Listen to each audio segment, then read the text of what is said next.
Magandang gabi po mga kapatid, mga kaibigan. Kung muli si Brother Paul Dito Jose, and this is our time in the Word, and that is the Word of God. Tayo po ipapasalamat sa Panginoon na tayo po ay merong patuloy na ministry na ganito, and Lord willing, tayo magpapatuloy sa ministry na ito kahit na sa ating new normal upang ang ating mga kapatiran, hindi lamang po dito sa JCBC, maging sa ibang mga lugar, ay patuloy ho nating mapagministeryohan. At salamat po at kasama po namin kayo ngayon at tayo ho ay magkakaroon ng pagbubulay-bulay sa salita ng Diyos ngayong hapong ito. And last Wednesday was our special episode. Kung hindi nyo pa ho napapanood, I would like to encourage you to go through some of the history videos ng JCVC sa ating church page. And napakaganda na ako ho mismo ay nagagalak dun ho at napagpala dun ho sa aming usapan ni Brother Cunard Aviva. And I know kayo din po. At maraming mga paksa na pag-usapan. Isa sa mga malaking blessing sa akin ay patungkol sa pagpapakilala ng Diyos o pagpapakilala sa Diyos sa mga bata. At ganoon din ang pagpapaunawa sa kanila ng Ebanghelyo.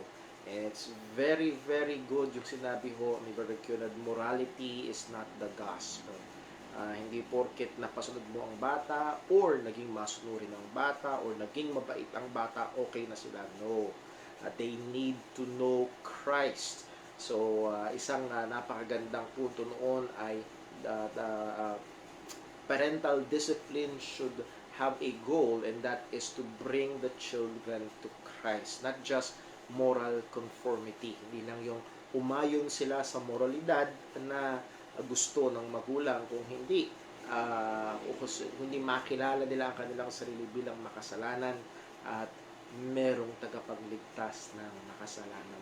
Again, ay nasabi ko pa agad sapagkat ito ay naging malaking blessing sa akin, and sa biyaya ng Diyos ito ay magiging malaking tulong as we ourselves are parents at lumalaki ho ang aming anak na si Timothy, at nawa ay pagpalain ng Diyos kami bilang mga magulang at hatid ang batang ito talapit kay Kristo. Bago tayo dumako sa ating hong devotion ngayong hapon, ilang mga announcements po muna mga kapatid. Thank you sa lahat po ng mga nag-pray, sa lahat ng mga nagbigay ng words of encouragement, sa lahat ng nagbigay ng mga advices.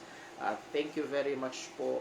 At sa biyaya ho ng Diyos ay lumabas kanina ho tanghali ang resulta po ng aking swab test at negatibo.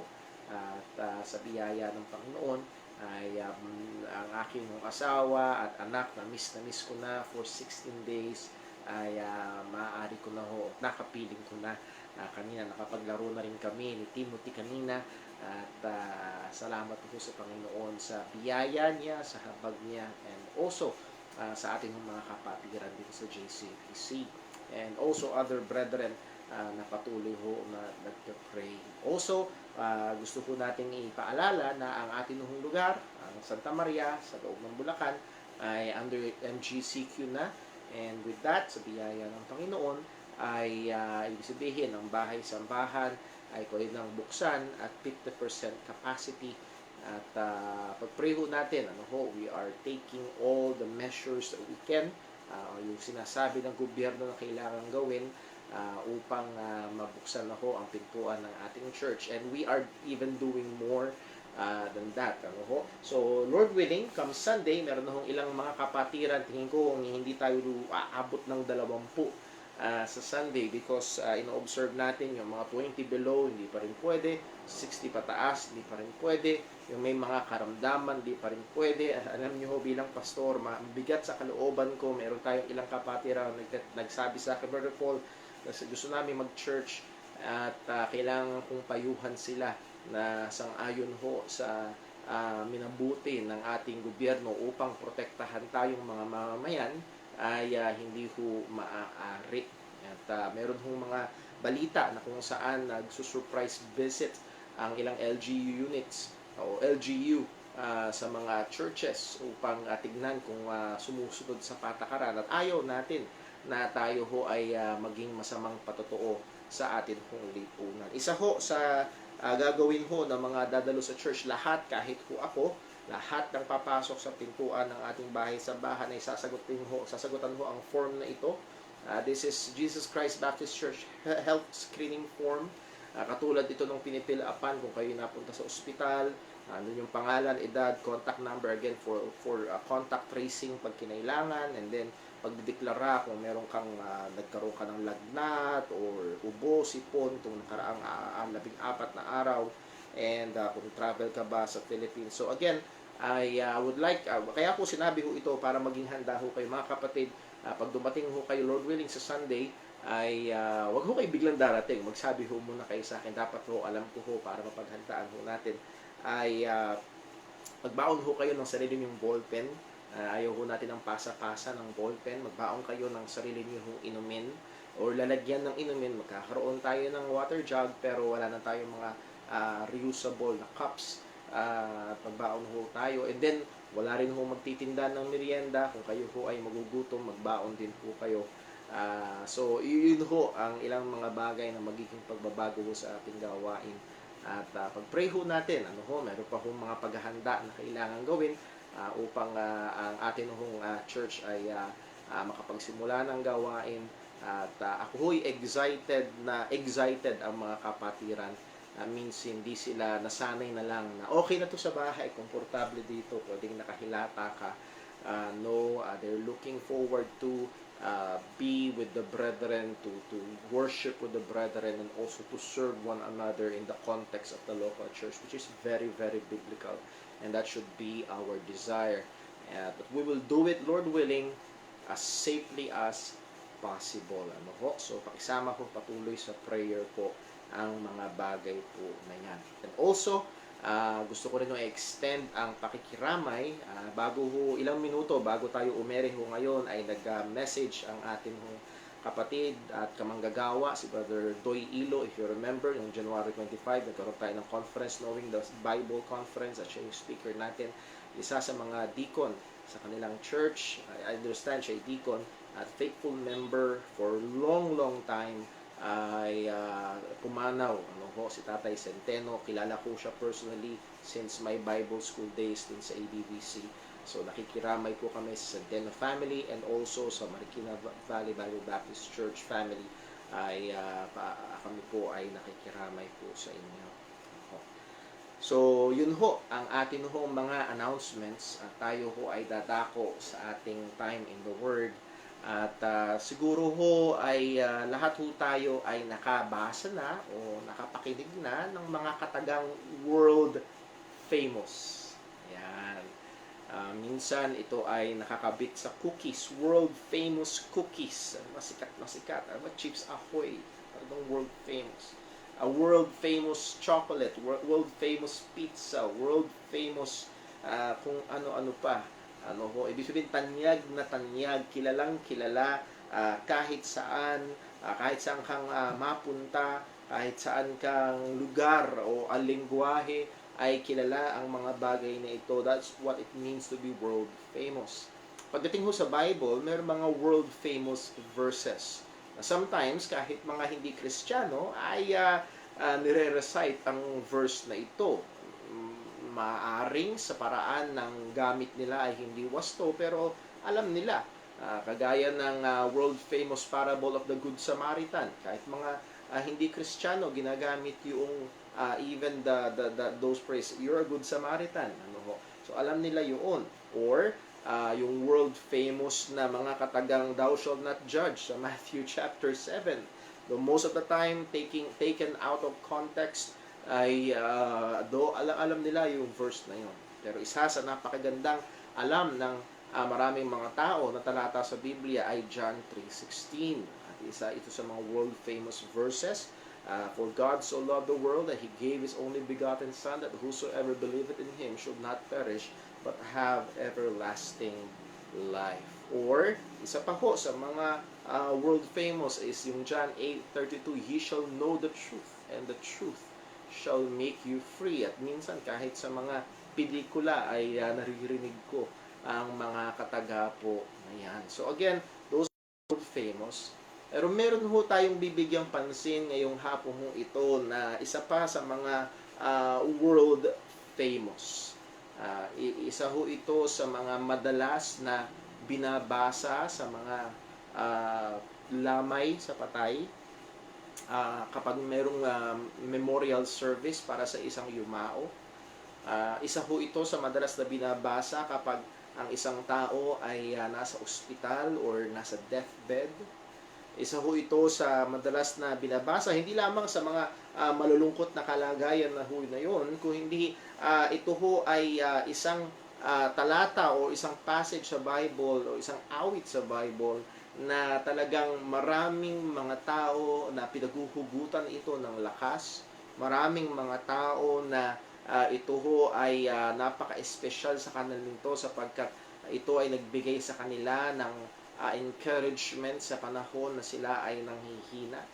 At siguro without further ado, ay ang sinasabi ho nating world famous na ating bibigyang pansin ngayon and Lord willing sa mga susunod nating time in the Word, it is the wonderful, sweet, and very good Psalm 23.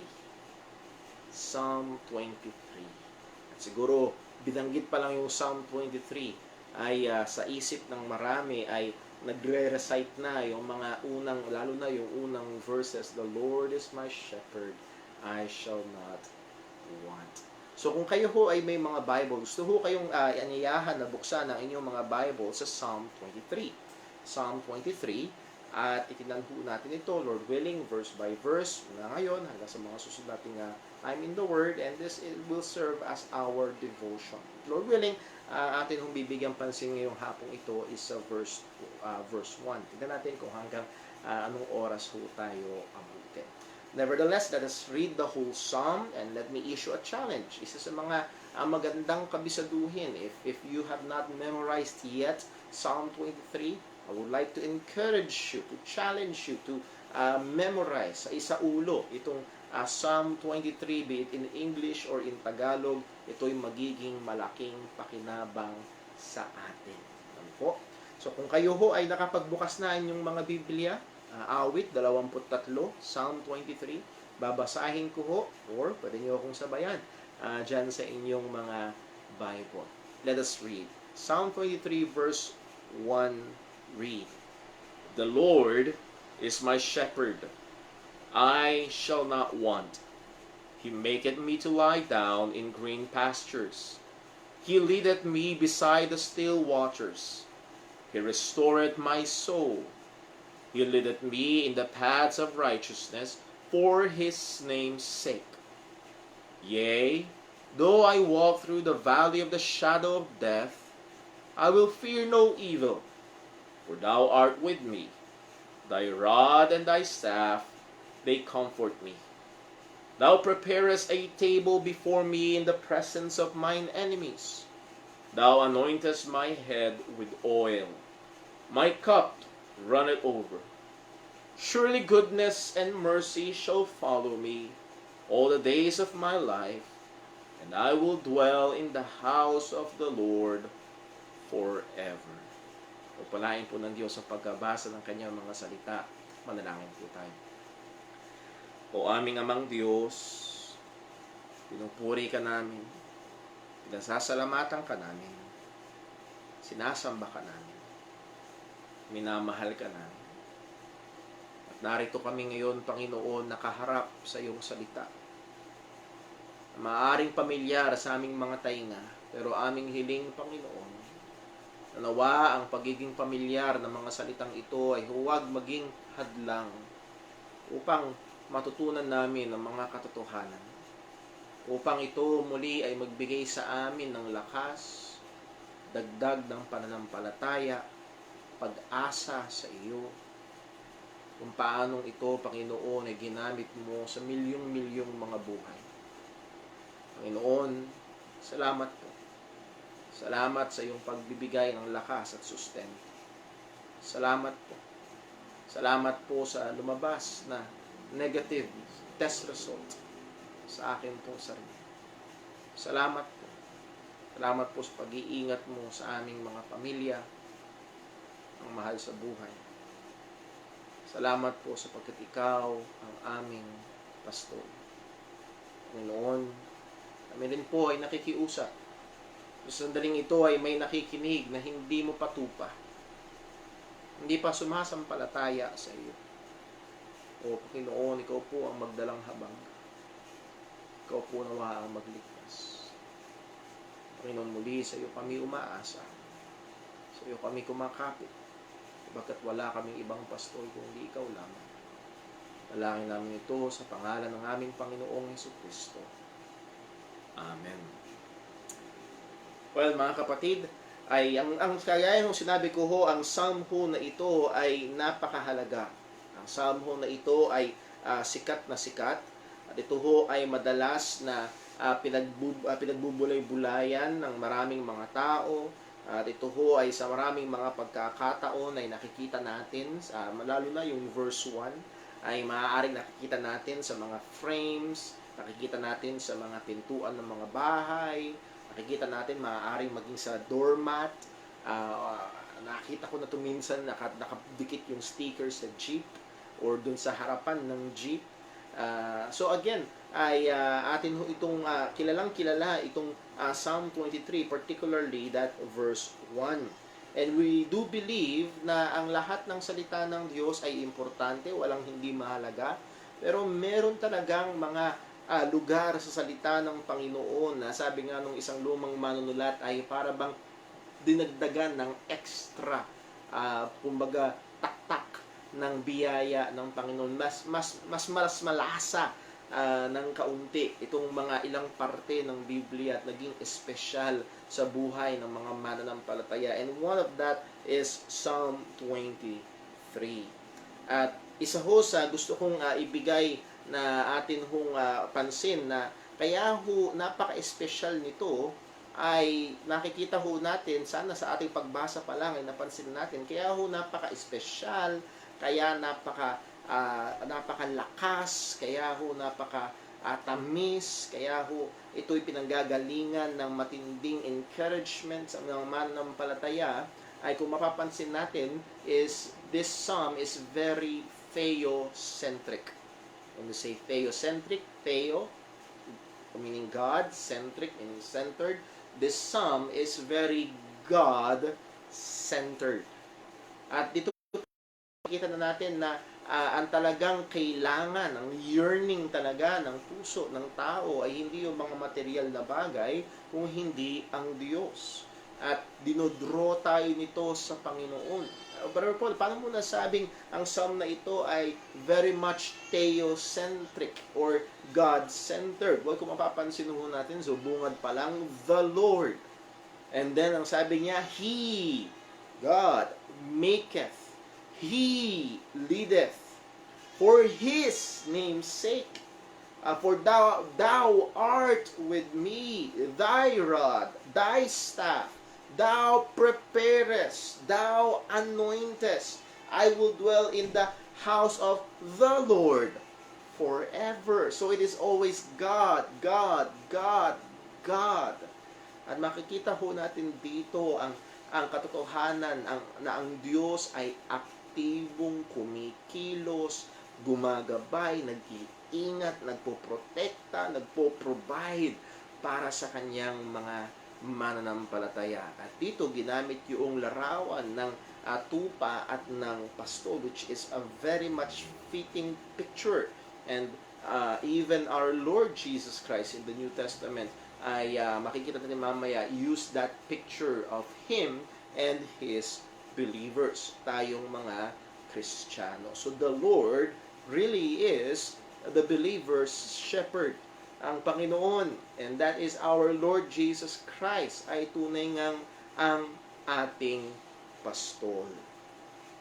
At ang aking prayer and hope na kahit na nga ho pamilyar ang mga salitang ito, maaaring memoryado natin, ay tayo pa rin ho ay makinabang ng mga sariwa at na encouragement mula ho sa mga talata po ito. So let us begin our meditation or devotion in this psalm, syempre sa kauna-unahan sa verse 1. Kung inyo natatandaan mga kapatid, sinabi ho natin na in the Hebrew Scriptures, sa ilang mga nakaraang pag-aaral natin din sa church, in the Hebrew Scripture ay kasama yung mga title headings or mga, yung mga headings sa Hebrew Scripture. That means they are part of Scripture. At napakaganda sapagkat madalas binibigay nito yung konteksto. Kung kayo ho ay may diglot, ibig sabihin English-Tagalog, wala yung mga headings na yon, pero madalas karamihan ng mga English translations ay meron ng mga headings. At dito ho, ang nakalagay, a Psalm of David. So itong awit na ito ay inakda mismo ni Haring David. So dito ho sa mga footnote na ito, isa ho sa pwede natin tignan sa Psalm 3. Just for an example, kung ano siya sabing heading ni Brother Paul. Pag tingnan natin sa Psalm 3, konting kabig ho, Psalm 3, ang sabi, a Psalm of David when he fled from Absalom, his son. So, ito'y awit din ni David at binigay yung konteksto kailan nung siya'y tumatakas palayo sa kanyang anak na si Absalom. Sa Psalm 18, pwede rin ho nating tignan. Just again, for an example, Psalm 13, to the chief musician, a Psalm of David. Sa Psalm 18, to the chief musician, a Psalm of David, the servant of the Lord, who spake unto the Lord the words of this song in the day that the Lord delivered him from the hand of all his enemies and from the hand of Saul, and he said. Medyo mahaba-habang heading yun na sa Psalm 18. Nevertheless, it provides a very specific context kung kailan sinabi ni Haring David ang mga bagay na ito. And if you remember our series of study on how to study the Bible, isa sa mga mahalaga talaga at malaking tulong ay yung konteksto. So if you are reading through the book of Psalms, I would like to encourage you, consider, give attention dun sa mga heading po na yun. So let's go back to Psalm 23, a Psalm of David. So isa ito sa mga maraming, again, hindi lahat ng Psalm sa book of Psalm ay sinulat ni Haring David, pero karamihan dito ay sinulat po ni Haring David. Now, hindi natin alam kung kailan ito sinulat ni Haring David. Sinulat niya ba ito nung hari na siya? Sinulat niya ba ito bago siya maging hari? Sinulat niya ba ito nung siya ay bagong hari o nung siya ay matagal ng hari? Hindi natin particularly alam.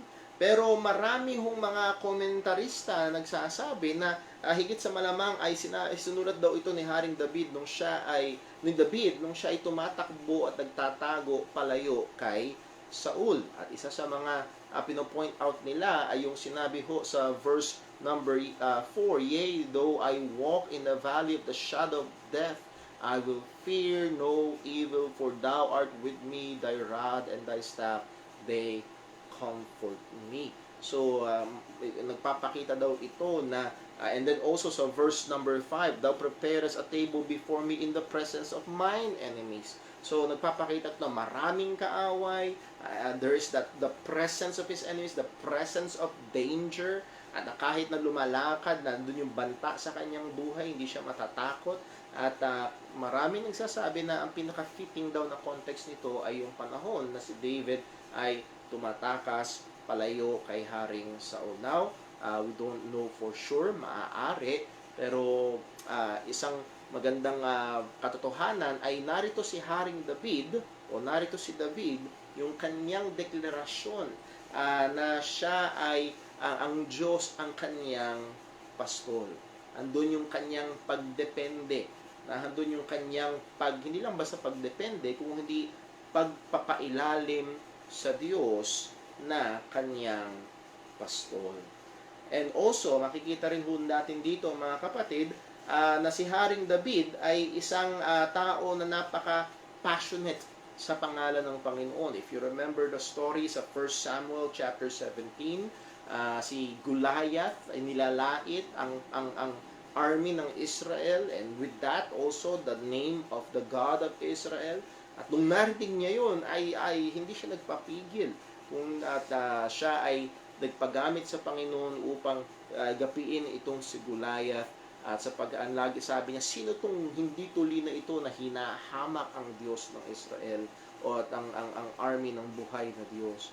So he cannot stand anyone who is blaspheming the name of God. So he's very passionate sa pangalan ng Panginoon, sa kaluwalhatian ng Diyos. Siya ang ikalawang hari ng bansang Israel. At alam natin, after Saul ay siya ang naghari at siya naging isa sa pinakamakapangyarihan, pinakamayaman at pinakakilalang hari nung time na yon. And sumunod sa kanya ay si King Solomon. And also, bago siya naging hari, ay siya rin ay naging isang shepherd. At siya actually ay nung siya inanoint na para maging susunod na hari kay Haring Saul, ay siya'y pinatawag pa mula sa pastulan. So siya, alam niya ang gawain ng pagpapastol. At higit sa malamang ay dito niya kinuha yung larawan o pagkukumpara ng relasyon ng mananampalataya sa Diyos bilang sheep-shepherd relationship, which is a very much fitting picture. At bilang shepherd, si Haring David ay isang responsible shepherd. Nung siya ay sinugo ng kanyang ama para dalin yung mga pinadadala sa kanyang mga kapatid doon sa labanan, hindi niya basta iniwan yung kanyang mga alagang tupa, ipinagkatiwalaan niya ito. Meron siyang pinag-iwanan para merong magbantay. So that he is a responsible shepherd. He is also a protective shepherd. Nung sinabi niya kay Haring Saul, ako ang lalaban kay Goliath. Sabi ni Haring Saul, ako ay mandirigma mula nung bata. Ikaw naman, bata ka lang. Anong sabi ko ni Haring David? Well, itong batang ito ay nagpapastol ng mga tupa ng aking ama at may dumating na oso at kumuha ng isa, hinabol ko at pinatay ko. May dumating na leon, kumuha ng isa at hinabol ko at pinatay ko. At ang Diyos na nagligtas sa akin mula sa oso at sa leon, yun din ang Diyos na magliligtas sa akin mula sa Filisteyong ito, si Goliath nga po yun. So again, he is a protective shepherd. Binabantayan niya, pinoprotektahan niya yung kanyang mga tupa. So again, in short, alam na alam ni Haring David ang trabaho ng isang pastol at ito nga yung naging maaaring, humanly speaking, basihan ng kanyang pagsulat ng napakagandang awit na ito na alam natin ngayon na Psalm 23. So tingnan ho natin yung awit. So this is a Psalm of David. Ipasok ko lang ng kaunti para mas maramdaman natin yun. Alam niyo ho yun, kapag ang nagsulat ng libro patungkol sa katawan ng tao ay isang doktor, medyo mas may kredibilidad. Unawaan yung ibig kong sabihin. Kung ang nagsulat ng libro patungkol sa katawan ng tao ay isang hardinero, baka may matutunan tayo pero hindi maaaring masyadong ganung kadiin. Pero dahil kung isang doktor ang nagsulat, may kredibilidad. Ang nagsulat nitong Psalm 23 about shepherd-sheep-shepherd relationship ay isang pastol. He knows what he's talking about. Hindi ito likhang isip lamang. Yes, alam natin, written, given through the inspiration of God. But nevertheless, here is King David or David speaking out of his very much clear experience of being a shepherd and shepherd. So let's go now to verse number 1. Tingnan natin isa-isa, ano ho. At naalala ko, hindi ko pa rin nakakalimutan nung first time kong napanood si Paul Washer concerning this psalm, concerning meditating on Psalm 23. Ibinigay niya yung example ng Psalm 23 at malaki ang influence niya sa akin in our study ngayon. So, tingnan natin. The Lord is my shepherd. Verse 1. The Lord is my shepherd. I shall not want. Well, gusto ko muna nating bigyang pansin is that very first word, the. And what is that? That is a definite article. Na isa sa mga ginagawa ko niyan ay nagbubukod tangi nung subject. Ibig sabihin, ito yun, the Lord. Hindi sinabing a Lord, which is one among many, kundi the Lord. This particular, this namumukod tanging Diyos. It carries a very strong force. At again, pag kinumpird nga natin sa a Lord, ay alam natin na ito ay nagbibigay ng mas malakas na mensahe. Kumpara natin dun sa sinabi ni Jesus sa John 14:6, I am the way, the truth, and the life. He is not a way, a truth, a life, kundi the. That's a definite article. So David is pertaining, he is not allowing us to make a mistake. Hindi tayo binibigyan ng lugar para magkaroon ng pagkakamali. Sino ba itong tinutukoy na ito? Sino ba itong shepherd na ito na binibigyang pansin ni Haring David dito sa awiting ito? Well, sino nga ba? The Lord. And if you will look into your Bibles, pag binansin ho natin dyan, no, this is not a typographical error. It is capital L, capital O, capital R, capital D. And kung naalala nyo ho yung mga previous lessons po natin dito sa church, kapag nabasa nyo sa Bible nyo ho, particularly sa Old Testament, capital L, capital O, capital R, capital D, or even in the New Testament, ang nasa likod po na Hebrew word niyaan ay ang tetragrammaton. When you say tetragrammaton, that's the 4-letter vowels na pangalan ng Panginoon. YHWH. Now, let me clarify something na maaaring narinig nyo sa akin dati, which is ngayon, tinama ako na noon, at muli ko lang din sasabihin.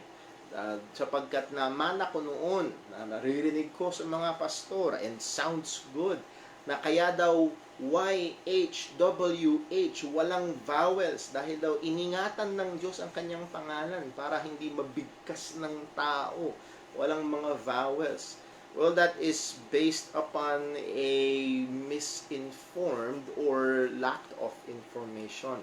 Sapagkat ang Hebrew alphabet or Hebrew language, ancient Hebrew language, is, ang tawag ko dito is consonantal. Ibig sabihin, hindi lang ang YHWH ang walang vowel, kundi lahat ay walang vowels. Okay? So, hindi lang ito yung namumukod tangi na walang vowels. Lahat ng kanilang mga salita ay walang vowels. And along history ay merong mga naglagay ng vowels na ito to preserve the pronunciation. So they have a pronunciation and they put vowels to preserve that pronunciation. At itong YHWH, that traditional pronunciation is Yahweh. Well, that's Anglicized na. Yahweh. May konting ganun sa Hebrew, Yahweh. So the Lord, that is YHWH sa Hebrew, the Lord, the God, the God of the Bible. Yun ang pinupunto. Ang Diyos na lumikha ng langit at ng lupa. Ang Diyos na nagbigay ng buhay sa lahat. At isa sa mga meaning ng YHWH or the Lord or Yahweh is He is the self-existent one. Siya ang Diyos na umiiral sa ganang kanyang sarili. Think about that, mga kapatid. No other existence is like the Lord. Lahat ng umiiral ay nakadepende sa isang bagay o maraming bagay, pero pagdating sa Diyos, hindi siya nakadepende kahit saan. Bigyan tayo ng halimbawa, tayong mga tao, ang ating pag-iral nakadepende sa maraming mga bagay. Our physical life nakadepende saan? Sa hangin, sa pagkain. Madami tayong dinidependehan. Ganon din ang lahat ng bagay sa mundo. Lahat ng bagay sa creation ay nakadepende. Ultimately, nakadepende sa Panginoon. Kaya ang sabi sa Colossians, all things exist or consist through Him, through Christ, hold together. Ang nag-hold together ng lahat ng bagay na ito ay walang iba kung hindi ang ating Panginoong Hesukristo. But when It comes to God. He is the self-existent one. Kaya pag binasa natin sa Genesis 1:1, in the beginning, God. Wala siyang pinagmulan, wala siyang source, wala siyang starting point. He is eternal uh, eternal from the beginning and eternal sa hinaharap in both ways. Siya ay walang hanggan. So this is the God na pinapertain ni King David. The God of Israel. The Lord. The self-existent one. He is the God na naglabas sa bansang Israel sa Egypt. Ang nagligtas sa kanila mula sa pagkaalipin. Siya ang nag-iisang Diyos. At malinaw yung kanyang utos sa kanila sa Exodus 20. Thou shalt have no other gods before me. Dapat siya lang ang Diyos na sinasamba. So in just these first two words of the psalm itself, after the introduction, King David is not giving us any room for discussion or mistake. Sino itong kinikilala niya? Sino itong tinatawag niya na kanyang pastol?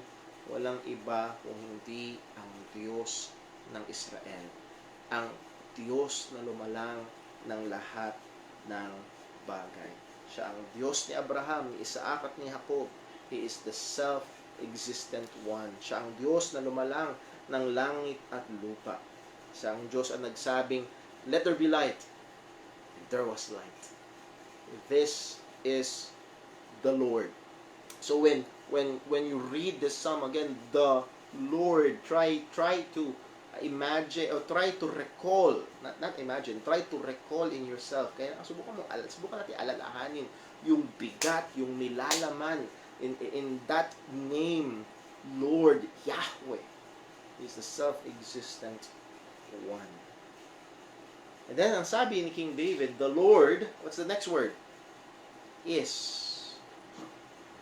The Lord is. Hindi ko na maalala kung sinong sabi, ang pinakamabigat daw, pinakamakapangyarihan daw salita sa English word is that word God. And the most profound truth is the next word, God is. Kaya sabi ni King David, the Lord is. Now, anong ibig sabihin niya, Brother Paul? Well, sa English, sa grammar, is is present. Present tense. Hindi siya was, past tense. Hindi siya will be, future tense. But is. Present tense.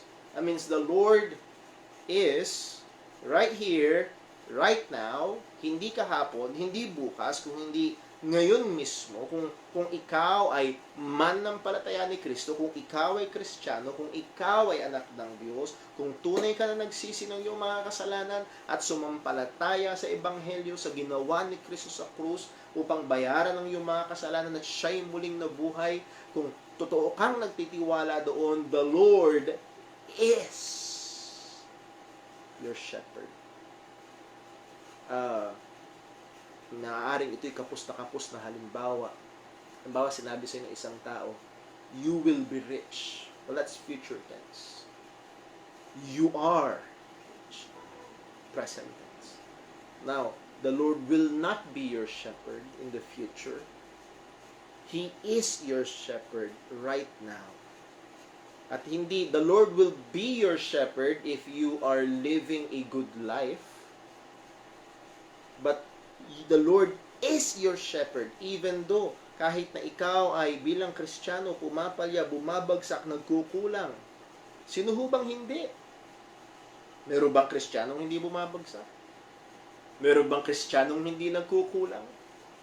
O mga kapatid, may mga pagkakataon, alam ko ho, by experience, may mga pagkakataon na ang pakiramdam natin, napakalayo natin sa Diyos because we have failed Him so much. But even so, the Lord is your shepherd. So that word is a very, very sweet word. Very, very important word. Present tense. He is. At ang sabi ni Haring David, not just is, He is my shepherd. Oh, ang sarap. Ang sarap. Mga kapatid, I would like to encourage you to meditate on that. He is my shepherd.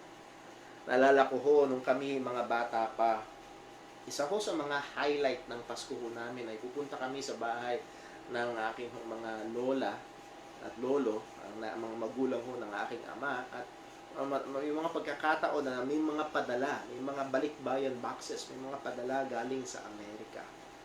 At isa sa mga highlight ay bubuksan yung mga box na yon at uunahan kami kukuha sa loob ng box na yon at pagkatapos sa ilang panahon ay ang nangyari ay parang matiyak na lahat ay meron ng mga naka-plastic may pangalan. At yung pangalan, yung naka-plastic na yun na may pangalan, may mga pagkakataon na bilang bata maaaring mahirapan kang kumuha doon sa kahon, pero pag inabot sa yung plastic may pangalan na, this is mine. Akin ito. Oo, hindi ito sa iba, ito ay akin. O mga kapatid, ang sabi ni Haring David, the Lord is my shepherd. Now, hindi ibig sabihin hindi siya shepherd ng iba, pero there is that personal, close, true relationship. He is mine. Oh, meron mong mga yung mga addict sa K-pop nangangarap, oh, boyfriend ko yan, K-pop dancer na yan. Hindi naman niya kilala. Siya'y akin. Pero hindi siya kilala.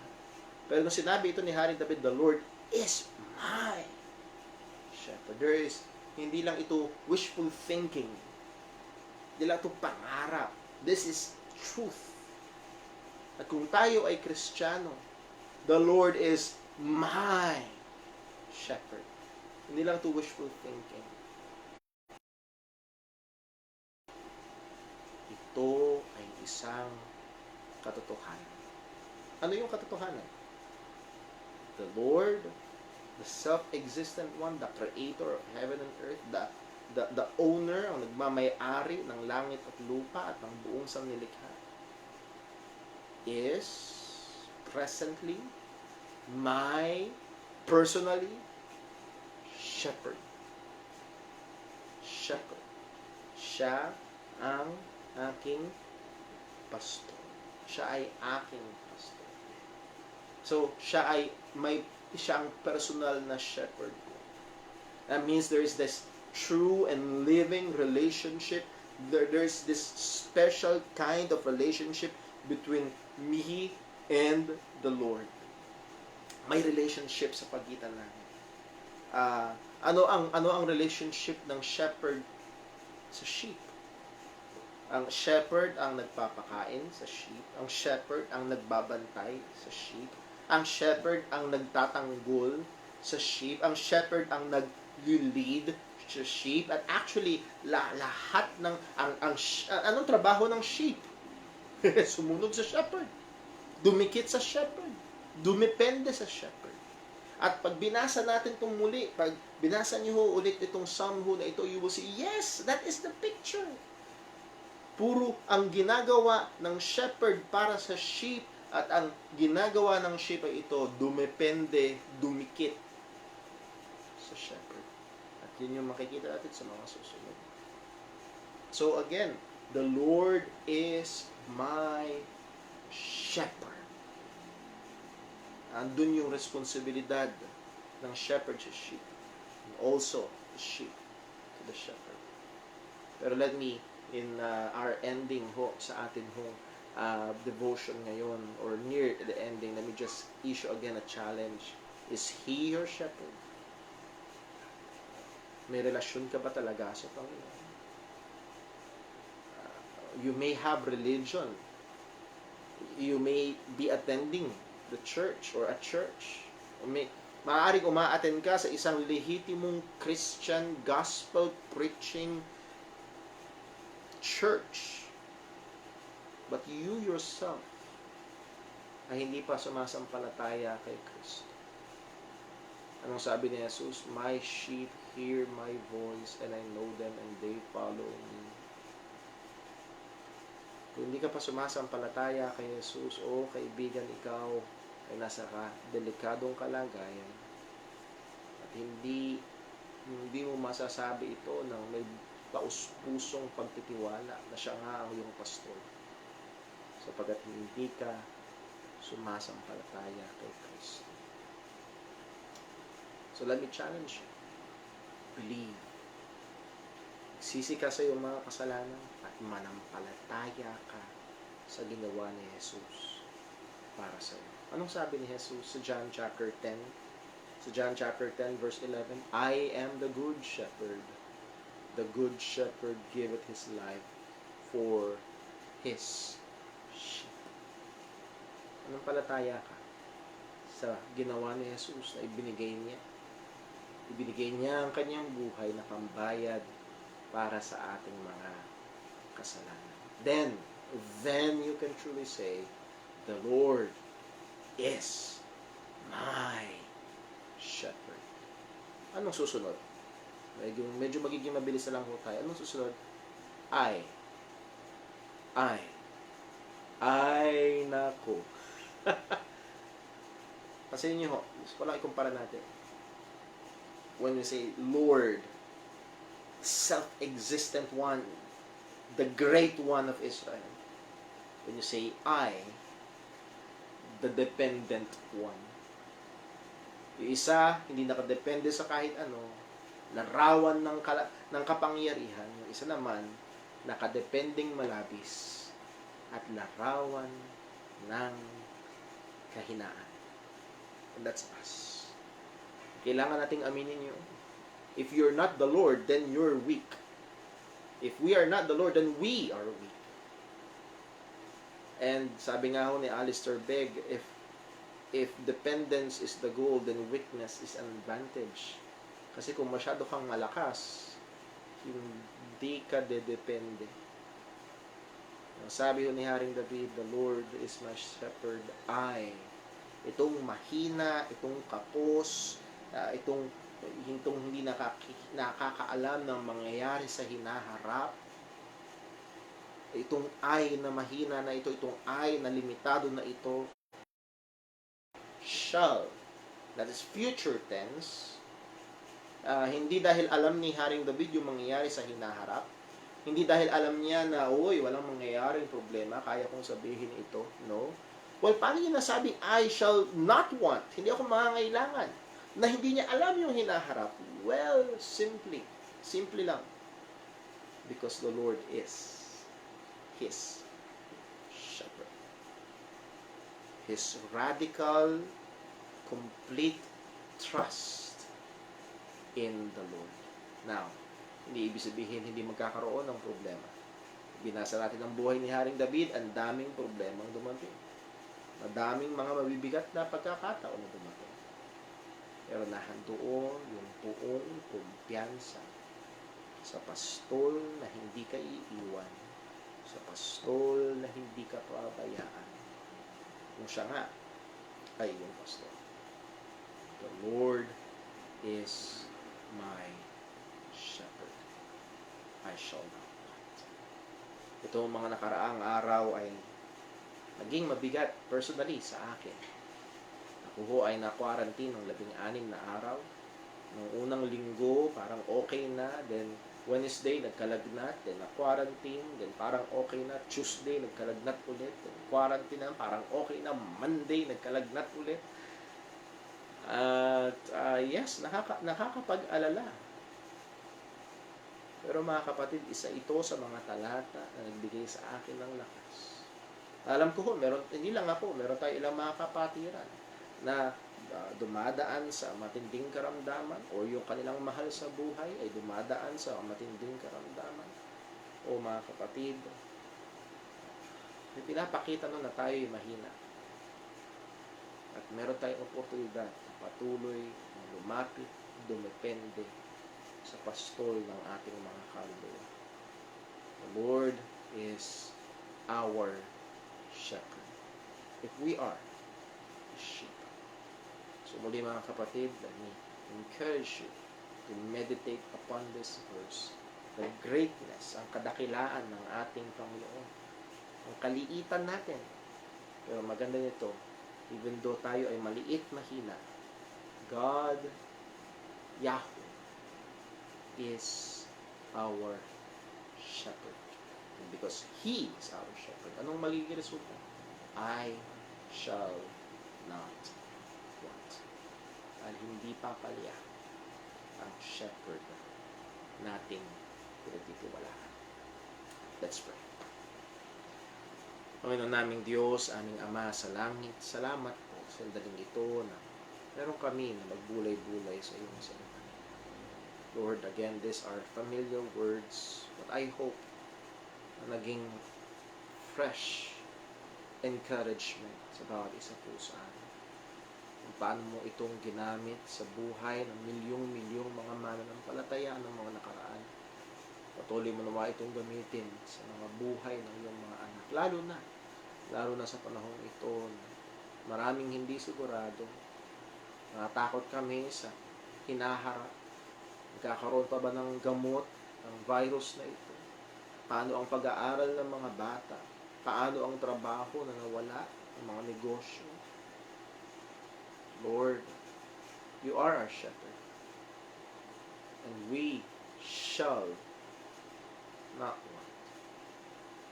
Because You are our shepherd.